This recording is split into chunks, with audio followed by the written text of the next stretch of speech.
Oi, gente! Sejam bem-vindos a mais um episódio do Lagartas Podcast.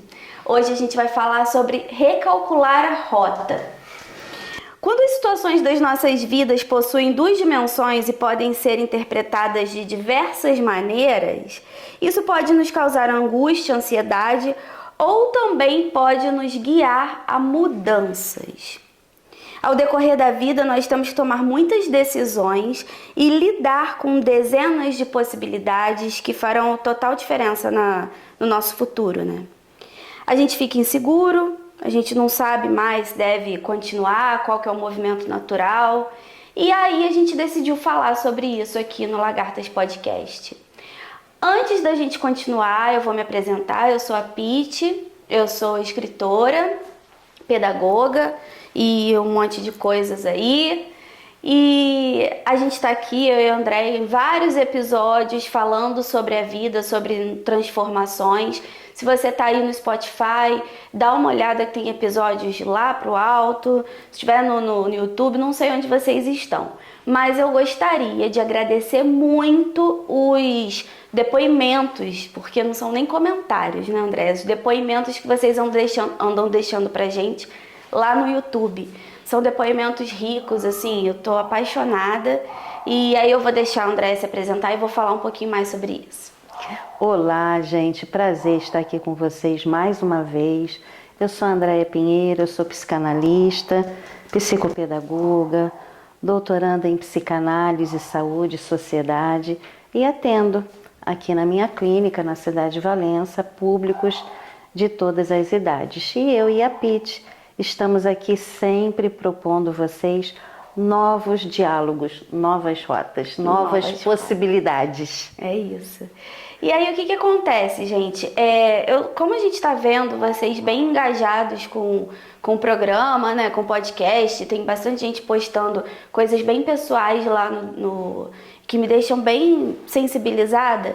A gente pensou de abrir a caixinha de e-mail para vocês mandarem e-mails pra gente e de repente a gente usar esse e-mail, claro, de forma anônima, a gente não vai falar o nome de ninguém aqui que não quiser que seja dito, e aí a gente trazer essa proposta para alguns dos nossos programas, né?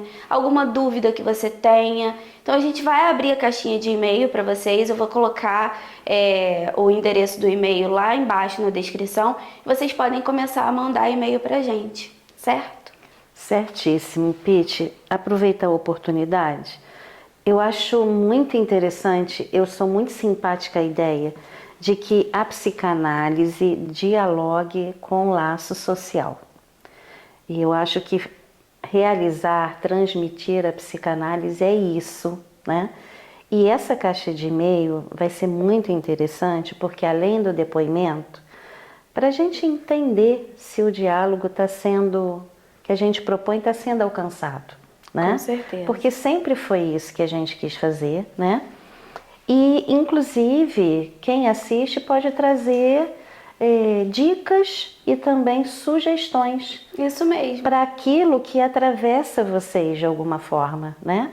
Porque a gente não quer ficar aqui, né, num diálogo que só atenda às nossas demandas, que falem sobre os nossos atravessamentos, mas a gente quer principalmente conversar com vocês. É isso, a gente está querendo criar uma comunidade de lagartas que eventualmente voam, né, galera? Adorei comunidade de lagartas, adorei. É isso. Aí a gente, né, saindo do casulo, a gente vai borboletar por aí. Isso. E hoje a gente vai falar sobre esse tema, né, de recalcular a rota. A gente pensou um pouco nisso porque eu sou uma pessoa extremamente em busca de alguma coisa, mudando o tempo inteiro. E uma vez, André, eu estava lendo, eu acho que foi um livro que eu li, onde o cara estava dando um exemplo lá, que perguntaram para o Barack Obama por que ele tem tantos ternos. Iguais? Iguais. Isso. Ele tem tantos ternos assim, cores iguais, ternos iguais. E aí ele falou que isso é uma forma dele otimizar a energia dele, né? O tempo que ele teria que decidir por um terno, por uma roupa, essa energia ele coloca em decisões realmente importantes. E eu parei para pensar muito sobre isso na época que eu li ou que alguém falou, porque nós estamos o tempo inteiro sendo bombardeados por possibilidades e nessa necessidade de decidir coisas pequenas no dia a dia. E nós mulheres, então, a gente chega no final do dia completamente exaustas, porque para mim, por exemplo, né, que sou uma mãe que tenho criança, tenho filho em casa, não são só as minhas decisões, são as decisões das crianças. Então, a gente está o tempo todo tendo que decidir por alguma coisa, né? E eu fiquei pensando muito nisso. O que você pensa desse assunto? É interessante essa estratégia, né, que ele conseguiu perceber onde ele ia despender mais energia e tentar tornar isso mais fácil, né? Realmente, brincando aqui com essas ideias, né, de repente seria interessante que nós mulheres tivéssemos o guarda-roupa da Mônica, da turma da Mônica do Maurício, onde abre assim, é todo aquele monte de vestidinho vermelho, tudo igual, porque realmente nessas pequenas escolhas a gente acaba gastando muito tempo e despende muita energia, exige muito da gente. Então, talvez, sabe, Pete, porque tudo realmente é uma grande aposta, não trago certezas aqui, a gente fique muito ansioso, muito angustiado, porque a gente se vê diante dessa divisão. Nós somos, por essência, sujeitos divididos. A gente sempre está diante de uma dualidade muito grande. Faço isso ou aquilo, como isso ou aquilo, com que roupa eu vou, para onde eu viajo, vou a pé, vou de ônibus, enfim. São exemplos bobos, né, simples, mas a gente parte, né, de um fenômeno micro para outros tantos que são fenômenos macros. Mas realmente a vida está sempre exigindo da gente o tempo inteiro, da hora que a gente acorda até a hora que a gente dorme, da hora que nasce até a hora que morre. Escolhas. E isso angustia o sujeito, deixa ele numa ansiedade enorme. O que eu vou fazer? E junto com isso, diante do desconhecido, porque a escolha é um vir a ser. Eu não sei exatamente o resultado daquilo, por mais simples que essa escolha seja. E aí, vai dar certo? Vai ficar legal? O sabor é bom? Como é que vai ser? E aí deixa esse sujeito numa angústia muito grande, né? É bem angustiante com coisas assim. Eu acho que tem muito a ver com o que a gente quer. Algumas vezes, eu acho que essas coisas do dia a dia, que a gente citou alguns exemplos aqui, são coisas que vão, meio que vai ficando cansativo, né? Mas o cenário que a gente imagina, as fantasias que a gente começa a ter do que a gente pode ser ou do que a gente pode fazer, isso é uma coisa que, às vezes, economizar tempo nas decisões pequenas do dia a dia, a gente consegue ter um pouquinho mais de paz para tomar decisões muito sérias para a nossa vida, né? Quando, alguns anos atrás, eu tinha um lema com as minhas amigas, quando a gente ia falar de tomar decisões, que era assim: se você tem dúvida, você já sabe a resposta. E hoje a maturidade me mostrou que não. Que a dúvida, ela é necessária para que a gente possa, de repente, modificar algum cenário que não está ajustado à nossa nova realidade, alguma situação, algum relacionamento de amizade, de família, de relacionamento amoroso, porque as pessoas vão mudando. E ficar tentando manter a mesma estrutura, às vezes não é o caminho, mas também às vezes a gente não quer abrir mão daquilo. Então a gente começa a mudar aquela situação, que eu acho que isso só a dúvida pode trazer. Esse movimento, essa possibilidade da gente movimentar uma situação que a gente quer viver, um local que a gente quer ficar, só vem por causa da dúvida.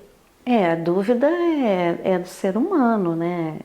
Eu me lembro assim que muitas das vezes, né, eu já ouvi dos meus avós, por exemplo, né? Eu disse, dei a palavra, eu não posso voltar atrás, né? Eu posso sim, não estou dizendo que a gente tenha de ser irresponsável, insensato, né? A gente precisa sim tomar decisões o tempo inteiro, ter alguma responsabilidade sobre isso, mas eu posso mudar, eu posso me arrepender, eu posso ter dúvidas. E talvez seja tudo isso que engrandeça o ser humano, né? Eu acho que já falei sobre isso aqui, mas eu me lembrei agora do Mário Sérgio Cortella falando de Guimarães Rosa, dizendo que um animal satisfeito dorme, né? Então, se nós estivermos satisfeitos, a gente fica meio que encaixado, né? Meio engessado. Essa suposta certeza e essa conformidade deixa a gente muito estagnado. Eu ainda aprecio muito mais o movimento, a inquietude, porque essa inquietude é sonho, né? É desejo de realizar algo, é ter a coragem, Pete, ter a coragem de olhar para a cena da tua vida e falar, não tá legal, eu não estou satisfeito. E qual o problema da gente não estar satisfeito? E qual o problema da gente não se achar legal e falar, eu quero mudar? Mas aí, mudança requer coragem. E é natural, às vezes, a gente não ter a coragem necessária para mudar. Eu, de forma que estou querendo dizer que todo mundo tenha de ser corajoso o tempo inteiro. Porque a gente fica, assim, muito em dúvida, a gente tem medo, porque a mudança, a nova rota, é o vir a ser, né, Pete? Eu não sei exatamente no que aquilo vai resultar, mas eu parto de um princípio. Isso é muita experiência minha, né? Não estou vendendo receita para ninguém, não tenho mesmo essa pretensão. Mas se em determinado momento da minha vida tem algo que está acontecendo, que é recorrente, e aquilo não está me trazendo uma alegria, um bem-estar, está me incomodando, porque vai dando sinais. A gente vai ficando incomodado, e aí você pensa, mas será que é isso? Será que eu não estou impressionado? Será que eu devo mudar? E o incômodo permanece, e ele vai aumentando. Aí a gente tem que ter a coragem, né, para enfrentar isso, sem ficar procrastinando sempre. Eu gosto de brincar dizendo que a gente fica jogando a poeirinha para debaixo do tapete e aí, num determinado momento, a gente acaba tropeçando nela, porque tá ali, já tá ali há um tempo. Não é de repente que essa ficha cai. E aí você tem que se arriscar, não tem jeito. Sobre a vida, Pete, não há certezas. Mas aí no meio disso tudo, né, estudando um pouco sobre isso, eu dei de cara com o conceito, né, psicanalítico de ambiguidade, que é muito comum a gente estar nesse conflito, de repente, da gente estar numa vida em que a gente pode se sentir confortável, de que tá legal ali, mas a gente também pode imaginar uma outra vida. E eu vou ser bem sincera, André, eu não sei como faz isso, porque eu sou uma pessoa que estou sempre buscando, estou sempre inquieta e eu fico parando para pensar quando que a gente pode lidar com toda essa ambiguidade psicanalítica, sei lá, mas do dia a dia também, e saber assim, esse lugar aqui eu não quero mais. Como é que a gente sabe isso? Porque às vezes a gente não sabe. Às vezes a gente só tá ali e fala, isso aqui tá me incomodando, mas vamos. Como é que a gente sabe isso? Como é que a gente sabe que não, a gente só não tá imaginando cenários, fantasiando cenários? A fantasia na nossa vida é muito importante, né, Pete? A gente fantasia, sim, a gente sonha, a gente idealiza, a gente se identifica com o outro, tem algo no outro que eu quero para mim também. Porque a gente vive com o outro o tempo inteiro, a gente está aqui na vida, a gente está na pista para negócio, né? Ninguém está estagnado, ninguém está parado. Agora, quando saber isso, eu acho isso tão pessoal. Eu posso dizer de mim, muitas das vezes, na minha vida pregressa, eu fui colocando muito incômodo para debaixo do tapete, arquivando em cofres, com cadeado, com chave, alguns menos sérios guardando em gavetas. Mas Eu lembrei de uma coisa aqui, Pete. Você que é uma escritora, você conhece o livro A Bolsa Amarela? Uhum. Pois é. A gente vai colocando tanta coisa nessa bolsa, só vai guardando, só vai guardando, só vai guardando. Aí fica pesada e de repente, como aconteceu lá na história, pum, aquilo explode. Não cabe mais em você. Eu acho que é isso, a bolsa amarela, que a gente vai guardando tantas coisas, começa a não caber mais, não dá mais para guardar. Porque aquilo traz um incômodo, não é apenas psicológico, Pete. É um incômodo que vaza no corpo. Você fica com mal-estar, você tem dor de cabeça, aí tem dor de estômago, aí o teu sono é comprometido. Aí você não tem mais vontade de nada, sabe? Muitas das vezes, alguns processos depressivos, inclusive, eles começam com um mal-estar de algo que a pessoa não consegue elaborar. A gente usa esse termo na psicanálise. O que é um processo de elaboração? É aquilo que fica guardado, que fica mal resolvido. Isso transborda no corpo de uma forma tão pesada que a pessoa adoece de verdade. E ela não está fingindo que está doente, ela adoece. Eu acho que é isso. Aí tem aquela frase de Freud que eu amo. Quando a dor de não estar vivendo for maior do que o medo da mudança, aí a pessoa muda. Entendi. É a dor de não estar vivendo. Porque parece que fica só uma sobrevida, sabe? Aquela coisa chega uma hora que tem que entrar no automático. desinteressante que você acorda e você fala, ai meu Deus, que coisa chata, mais um dia, tudo igual. Mas e aí? A mudança precisa partir da gente. Não tem quem possa fazer isso para você. Você concorda, Pete? Concordo.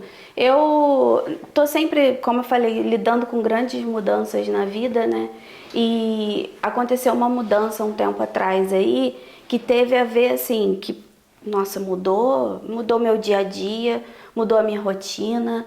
Eu acredito também que muita gente passou por isso, Andréia, porque a gente veio de uma pandemia onde tudo mudou. Aí começou a voltar para a vida normal, nossa vida também teve que mudar, já não é igual quando era antes da pandemia nem durante a pandemia. E isso também rolou comigo de maneira assim, bem marcada por conta da pandemia. Eu saí de um relacionamento, larguei um emprego um pouquinho antes da pandemia. Aí começou a pandemia, fui para um trabalho novo, onde não era um trabalho que eu ficaria. Eu fui meio que... Tenho 2 filhas, acabei de largar o emprego, preciso trabalhar. Então eu fui como bico mesmo, né? Só que isso foi tipo assim, alguns meses antes da pandemia. Só que nesse contexto, vamos lá, eu já falei aqui de relacionamento, de como largar isso. No meu trabalho foi um negócio muito difícil de eu largar esse outro emprego que não era o bico, que era o emprego que eu também trabalhava ali, porque era um trabalho que eu amava muito fazer, muito, muito, muito. E eu só tomei a decisão de sair porque eu pensei assim, se eu ficar aqui nunca mais eu saio. E isso não me basta. Pode me bastar emocionalmente, mentalmente, mas na minha vida financeira não me basta. E se eu não sair agora, eu não vou sair mais, porque é um lugar muito confortável. Então eu fiquei nessa ambiguidade, nessa dúvida. Ambiguidade que eu digo porque eu fiquei pesando tudo, né?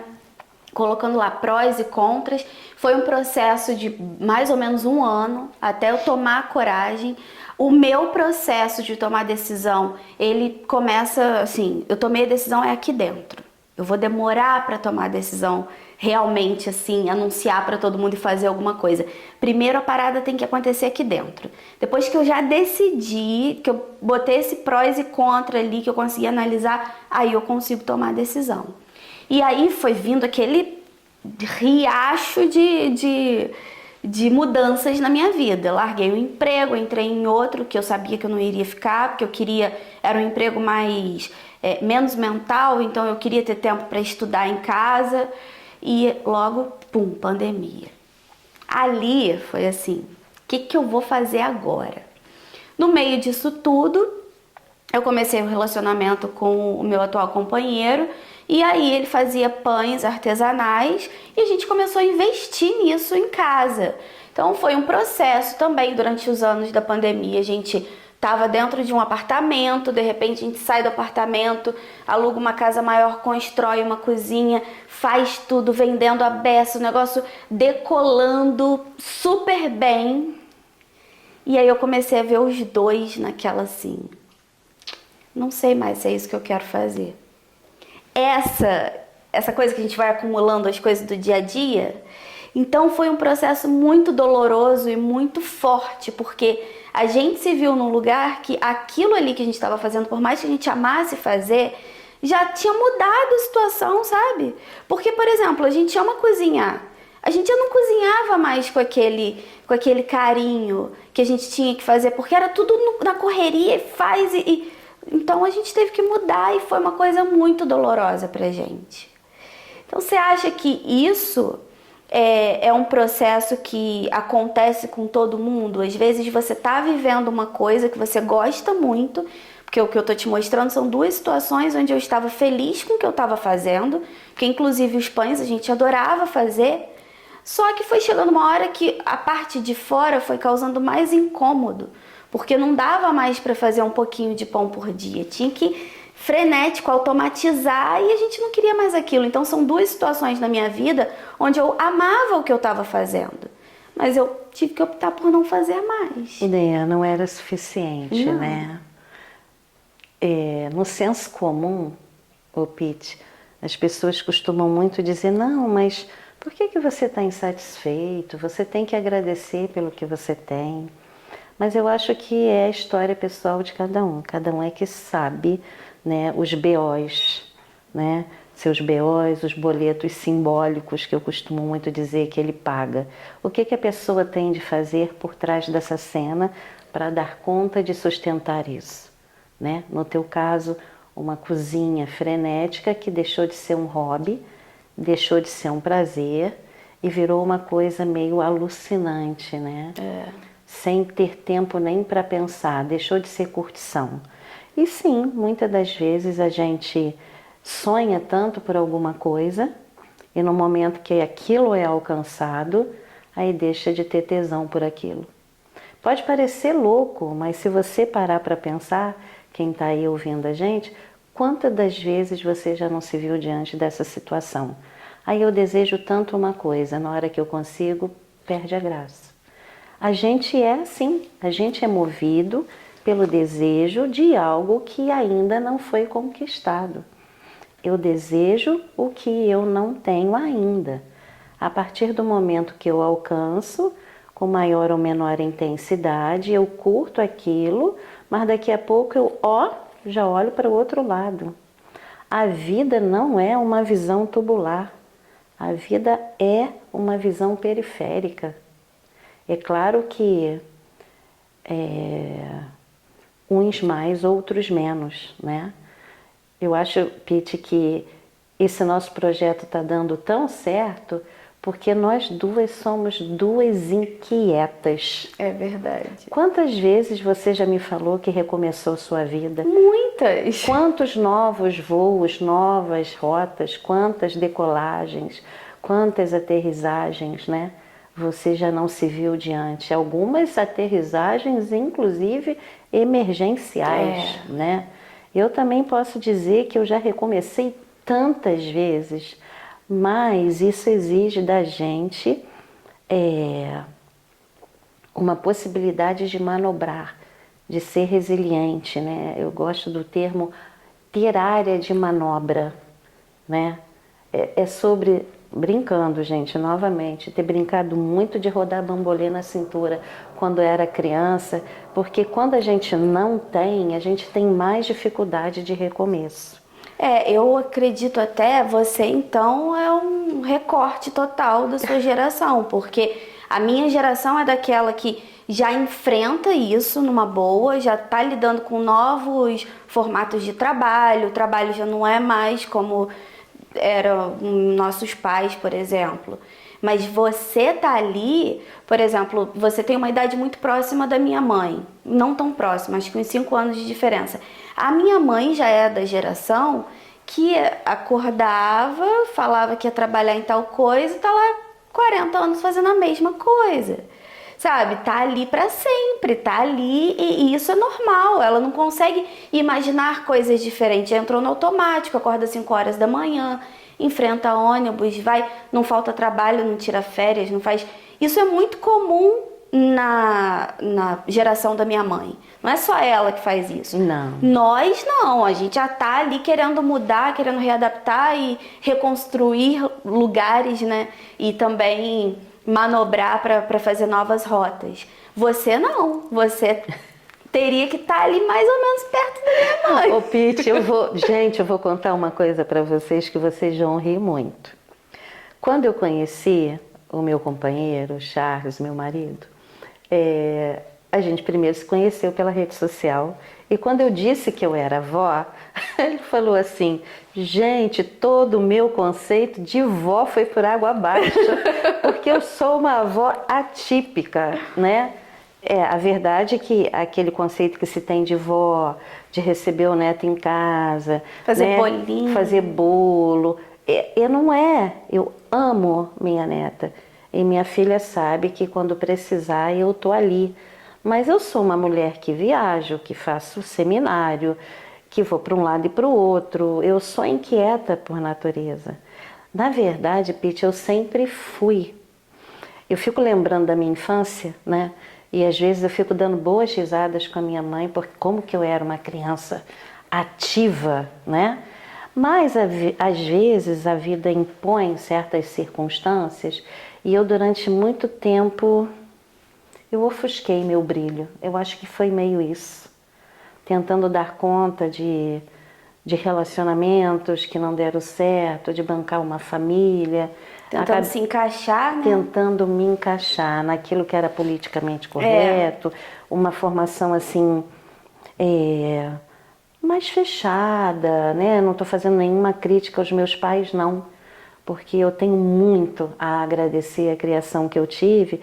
E se hoje eu sou essa mulher forte, eu devo principalmente à minha mãe. Até abro uma homenagem a ela aqui. Ela foi muito severa, ela foi enérgica, mas ela me ensinou muito.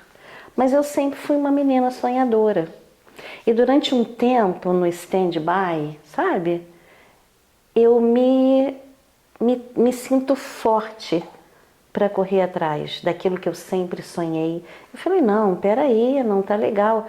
E Pete, é tão difícil a gente sair disso que você falou, da suposta zona de conforto. Mas é só uma suposta zona de conforto. As pessoas têm até uma palavra, uma frase que rodou muito no Instagram, nas redes sociais. A zona de conforto é muito segura, mas nada de novo acontece por lá. E aí você fica igual um cachorro, rodando atrás do rabo, é mais do mesmo, né? Eu gosto muito de usar um vocábulo, né, bem popular, porque a gente não está aqui num seminário de psicanálise, né? Mas a gente fica mesmo, igual um cachorrinho rodando atrás do rabo, é mais do mesmo, é repetição. Agora, para a gente ter coragem, né, de abandonar isso que a gente pensa que é uma segurança para alçar novos voos, realmente precisa estar incomodando muito e a gente precisa ter muita coragem. Pete, eu tenho tantas pessoas conhecidas, alunos e também analisandos que estão traçando novas rotas. Muitas pessoas em transições de carreira. Eu também ando observando muito isso. A galera assim da minha idade foi uma galera que estava lá fazendo vestibular na época que eu estava tendo filho, né? Tava lá todo mundo, tava lá todo mundo pensando em carreira e tal. Hoje eu vejo que, sei lá, 80% desse pessoal acabou mudando, tá buscando outras áreas. Eu acho que é muito por causa dessa possibilidade que a gente vê ali na palma da nossa mão, né, Andréia? Porque Hoje a gente tem contato com cenários que a gente pode imaginar. Antes a gente tinha que imaginar aqui. Agora não, agora a gente está ali no Instagram, a gente está vendo novas pessoas, novos lugares, novas possibilidades, então a gente está tendo uma coisa mais visual para sonhar. Você diz aqui a virtualidade...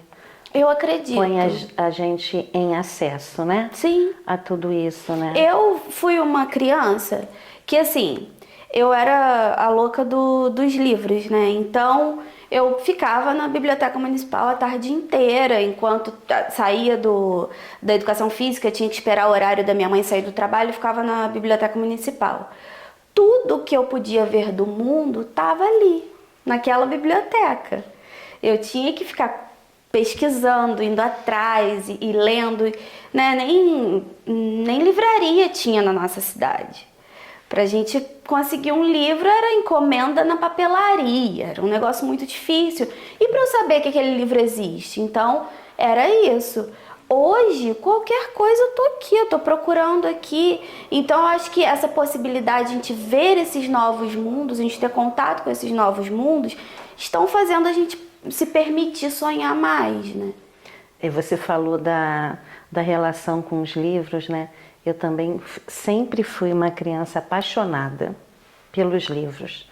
Amava estudar. Eu acho que fui na contramão do que a maioria das mães falam com seus filhos. A minha mãe zangava comigo, Pete, porque eu ficava estudando demais. E aí ela falava, menina, larga esses livros, vai brincar um pouco. Aí eu falava, não, mãe, eu preciso estudar, eu preciso saber das coisas. O saber sempre foi uma coisa que me instigou muito, né? Pra mim também. Eu, assim, abro parênteses aqui, nunca fui CDF. Eu sempre fui uma menina interessada em saber, esforçada, estudiosa, mas aquilo me fascinava, né? Tanto que aí a minha mãe mesmo, ela fala assim, mas você não para de estudar nunca? Eu estou aqui quase terminando o doutorado, já estou pensando num pós-doc. Meu né? Deus. Calma. É bom, né? É muito bom falar disso. E essa coisa que você falou, que a gente tem hoje o mundo assim na palma da nossa mão, né? Abre muitos horizontes mesmo. Muito. Aí você vai só ampliando os seus horizontes. Essa coisa de falar de visão escópica e visão periférica, eu acho que é isso. Quanto mais você vai ao encontro do conhecimento, da cultura, do lazer, mais você abre o olhar para tudo isso, né? Poxa, a vida é muito curta para ser pequena. Eu vi isso de um filósofo por aí, não sei quem foi não lembro. Mas é isso, a vida é muito curta para ser pequena, né? Não tem jeito, a gente tem que encarar tudo isso, tomar decisões todos os dias, mas eu percebo que a gente está conseguindo, tô falando pela minha bolha, por isso que a gente falou do e-mail também, porque a gente está aqui falando da nossa bolha, mas a gente sabe que o Brasil é enorme, tem 1000 coisas acontecendo ao mesmo tempo, mas eu vivo numa bolha onde eu estou vendo as pessoas com mais coragem para encarar os próprios medos, porque às vezes o que paralisa a gente de tomar uma decisão são os medos. Às vezes você não consegue imaginar outro cenário. Isso também que você meio fica paralisado. Você está ali numa situação ruim, a gente tem exemplos disso num relacionamento abusivo, que é aquele relacionamento onde você depositou tanto de você ali dentro que não te sobra mais nada. Então você meio que tirou tanta coisa de você, colocou ali dentro, não sobrou mais nada, então você não consegue ver uma vida diferente daquela. Só que a gente também tem situações onde a gente paralisa, não consegue pensar em outros cenários e aí a gente não consegue avançar.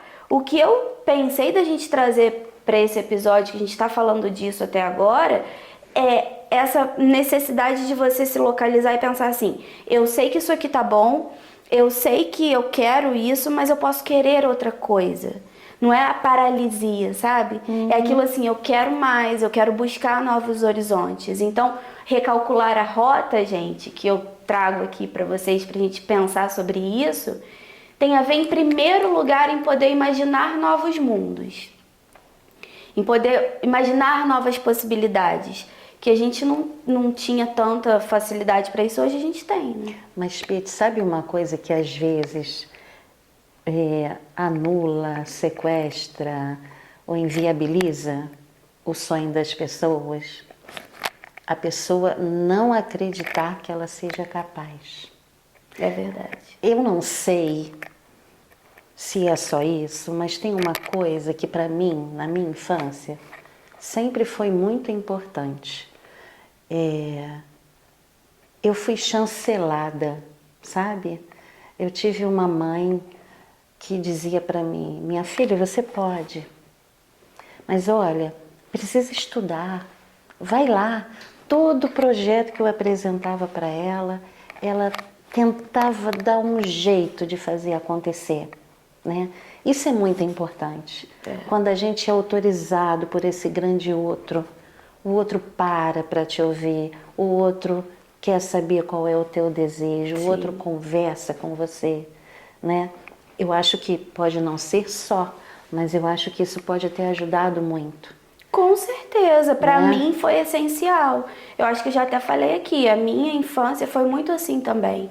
Eu era filha única e assim, tudo que eu fazia para os meus pais era maravilhoso e era uma força. Você quer ser atriz? Vamos lá, vamos mandar fax pra Globo, sabe, uns negócios assim. Legal. E eles compravam a minha luta. André, eu já fui dançarina de trio elétrico, minha filha.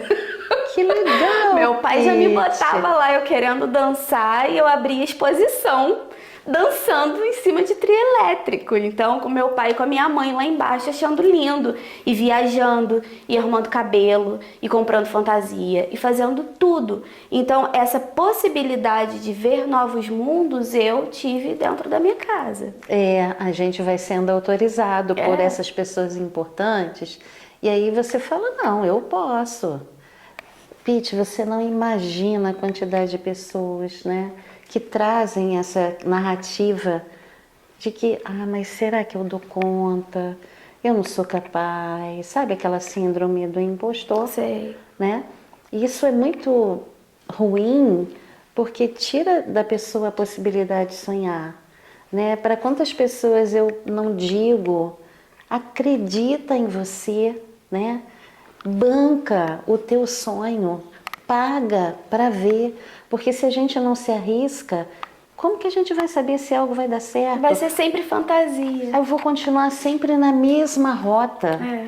A pior coisa é você ficar anos depois olhando para trás e falando: mas se eu tivesse?